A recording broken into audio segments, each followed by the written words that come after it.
College का पहला दिन था। सभी के सामने नए नए चेहरे थे। सभी विद्यार्थी इन्हीं नई चेहरों से अपनी पहचान बनाने में लगे थे। सभी एक दूसरे को अपना नाम बता रहे थे। सीधे शब्दों में कहें तो अपना परिचय करवा रहे थे। कुछ ही देर में कॉलेज के पहले दिन का हमारा पहला क्लास शुरू हुआ। क्लास से पहले चल रहे परिचय के इस सिलसिले को टीचर ने और भी आसान बना दिया। उन्होंने आते ही सबसे पहले सभी को अपना परिचय पूरी क्लास के सामने देने को कहा। सभी विद्यार्थी एक एक करके अपने बारे में बता ही रहे थे। तभी जैसे ही माया ने अपने बारे में बताना शुरू किया, उसी वक्त बैठे कमल की नजरें बस उसको ही देख रही थी। कमल बड़ा ही ध्यान लगाकर माया को परिचय देते हुए सुनने लगा और उसे एक नजर से टकटकी लगाकर देखने लगा। माया के बैठ जाने के बाद भी कमल की नजरें तो बस माया पर ही टिकी रह गई। कॉलेज के दूसरे दिन भी जैसे ही कमल कॉलेज आया, उसकी निगाहें तो मानो बस माया को ही ढूंढ रही थी। कमल ने माया से किसी भी तरह, किसी भी बहाने से बात करने की बहुत कोशिश की, लेकिन उसे यह मौका नहीं मिल पाया। यह सिलसिला काफी दिनों तक यूं ही चलता रहा। तभी एक दिन कॉलेज में एक प्रोजेक्ट के लिए टीचर के द्वारा कुछ ग्रुप बनाए गए, जिसमें माया और कमल का नाम एक ही ग्रुप में आ गया। यह सुनकर कमल बहुत खुश हुआ। आखिर अब उसे माया से दोस्ती करने का मौका जो मिल गया, और वह इस मौके को किसी भी हाल में गंवाना नहीं चाहता था। और हुआ भी ऐसा ही।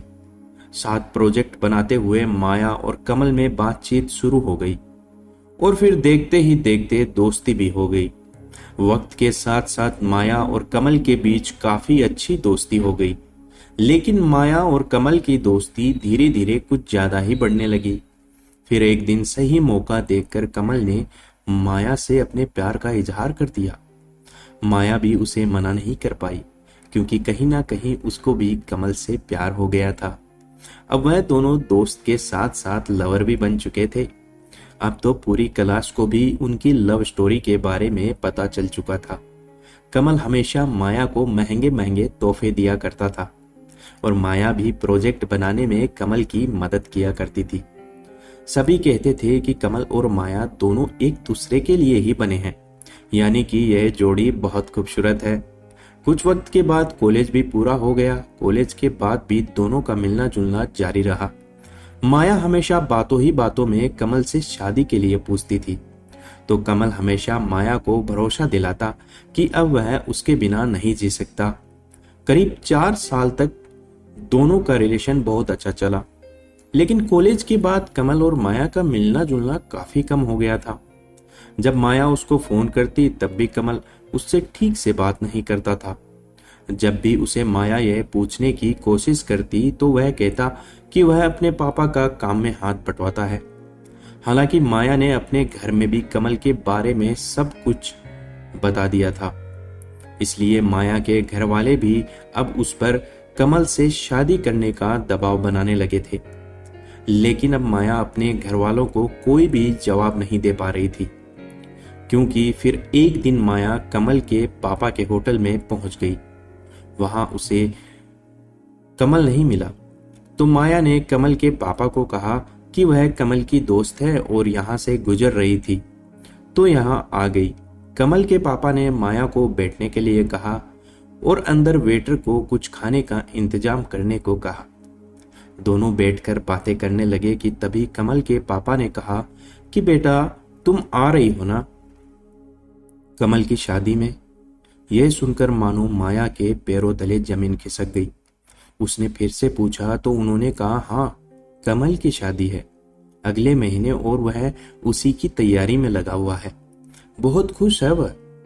आखिर वह अपनी पसंद की लड़की से शादी जो कर रहा है। दोनों स्कूल टाइम से ही एक दूसरे को जानते हैं। यह सुनकर माया ने कुछ नहीं कहा और चुपचाप वहां से उठकर आ गई। घर आकर वह सीधे अपने रूम में चली गई और खुद को रूम में बंद कर घंटों तक रोई।